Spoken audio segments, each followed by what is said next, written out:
জাতীয় সংসদের chief whip Nurul Islam বলেছেন, সংবিধান সংশোধনে শিগগির একটি বিশেষ সংসদীয় কমিটি গঠন করা হবে। সেখানে আনুপাতিক হারে সব দলের প্রতিনিধি রাখতে চায় সরকারি দল। আজ বুধবার জাতীয় সংসদের সংসদ কমিটির বৈঠক শেষে সাংবাদিকদের প্রশ্নের জবাবে একথা জানান কমিটির সভাপতি ও চিফ হুইপ নুরুল ইসলাম। আগামী রোববারের মধ্যে কমিটি গঠনের বিষয়ে অগ্রগতি দেখা যেতে পারে বলেও তিনি জানিয়েছেন।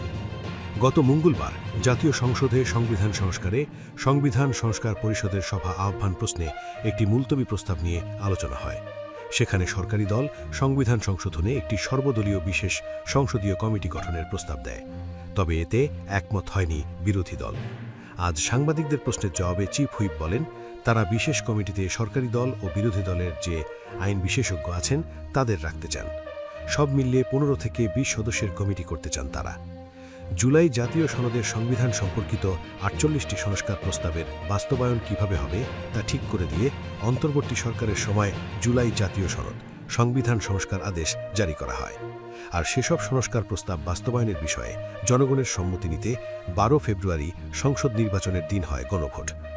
গণভোটে হ্যাঁ জয়ী হওয়ায় জুলাই জাতীয় সনদ সংবিধান সংস্কার আদেশ অনুযায়ী বর্তমান সংসদের সদস্যদের সংবিধান সংস্কার পরিষদের সদস্য হিসেবেও ভূমিকা রাখার কথা।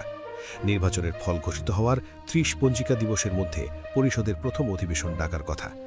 জুলাই জাতীয় সনদ বাস্তবায়ন আদেশ অনুসারে নির্বাচনে জয়ী ব্যক্তিরা একই দিনে সংসদ সদস্য ও সংবিধান সংস্কার পরিষদের সদস্য হিসেবে 2টি শপথ নেওয়ার কথা।